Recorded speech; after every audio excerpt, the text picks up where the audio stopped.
It started with a dusty box, tucked away in the farthest corner of the University Theater's storage room. Lena wasn't looking for anything special, just rummaging through forgotten costumes and broken props for the fall production.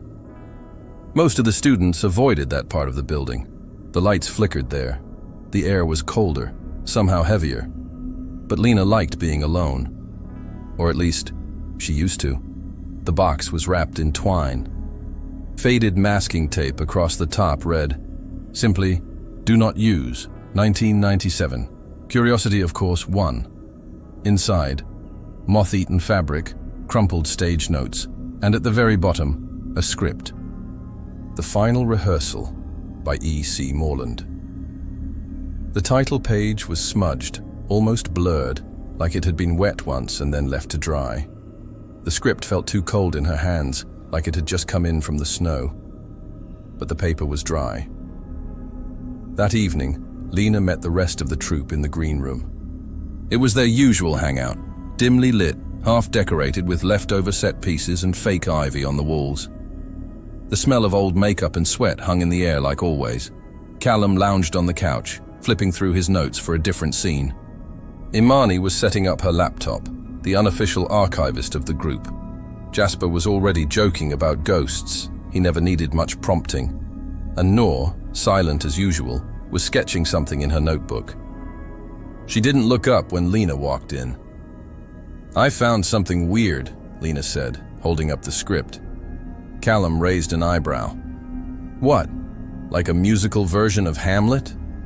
"No, it's a play. One I've never heard of. From 1997. It was hidden in the storage room." Imani frowned. "Morland? That name sounds familiar. I think there was a professor by that name, years ago." Jasper grinned. "Maybe it's cursed, like that one play from the 70s where the cast kept dying." "Don't joke," Noor said, quietly. It was the first thing she'd said all evening. They started reading the script anyway. It wasn't long. 1 act, 7 scenes, all dialogue, no stage directions. The lines felt wrong, rhythmic in a way that echoed in the mind, like a nursery rhyme you couldn't remember but knew the tune of. The characters in the play had no names, just labels, like the masked one, the mirror bearer, the empty chair, and the last line, "Let the shadows rise for one last bow." The overhead lights flickered, just once. Jasper laughed, too loud. "Okay, that's good timing." No one else laughed. They folded the script, set it aside, and decided to meet again for a full table read later in the week. But that night, every single one of them woke up, gasping, breathing hard, eyes wide, skin damp with sweat. Different. Dreams. Same feeling, and in the corner of each of their rooms, just behind the last bit of shadow, a voice, low and breathless. We never got to finish the play. The next day passed in silence between them. None of them brought up the strange flicker in the theater. None of them mentioned the way the room had felt colder during the reading, and no one said anything about what happened during the night. But they all knew something was off. That night, Lena dreamt she was on stage, alone. The audience was a wall of mirrors, each reflecting her back at herself, but slightly wrong. In one reflection, her eyes were gone. In another, her mouth moved, but no voice came out. She turned away. The curtains behind her were breathing, slow and heavy. Then a whisper, "Say your lines, Lena." She woke up choking, her throat dry, her blankets twisted around her neck. Callum had always slept through anything. Thunderstorms, alarms, fire drills. But that night, he woke at 3:13 a.m. sharp. No noise, no nightmare, just the feeling of being watched. When he sat up, his stage binder was open on his desk, turned to a blank page, except it wasn't blank anymore. In shaky handwriting, one sentence had been scrawled across the paper. He forgets his lines, so we remind him. Imani didn't believe in ghosts. She believed in logic, planning, and caffeine.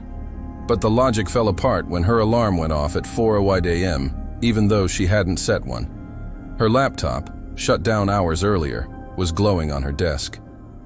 A single document was open, untitled. It contained a transcript, a perfect record of everything they had read aloud the night before. Except the final line was different. Let the shadows rise and stay. Her hands trembled. For the first time in years, she left her desk messy and ran back to bed without even brushing her teeth. Jasper told himself it was sleep paralysis. It had to be. He woke up in bed, unable to move. Something was sitting at the edge of his mattress. He couldn't see it, only the dent it left and the creak of the old wood. Then came the whisper, closer than breath. Lights won't help you, Jasper. We know where the dark begins. When he finally blinked and sat up, the bulbs in his ceiling. Light had all burned out. Noor didn't speak about her dream. She didn't speak at all the next day, but she had drawn something in her notebook, a black stage, 5 figures, no faces, all reaching out toward a 6th figure, curled up on the floor. The 6th figure had her name written beneath it, Noor. The next evening, they gathered again in the Black Box Theater. The lights were dimmer than usual, not broken, just lower, like someone had turned down the atmosphere itself. No one mentioned their sleepless night. No one mentioned the dreams. But all of them showed signs of it. Callum's eyes were bloodshot. Lena had bitten her nails down to the quick. Jasper kept glancing over his shoulder. Imani double-checked the exit door 3 times. Noor sat perfectly still, her notebook clasped shut in her lap. Lena laid the script on the central table.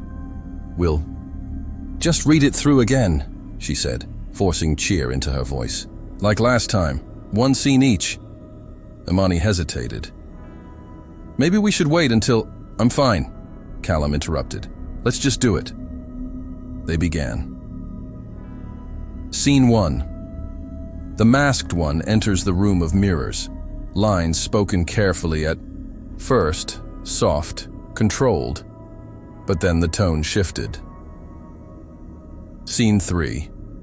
The mirror bearer speaks of forgotten endings and stitched mouths. The air thickened. Scene 5.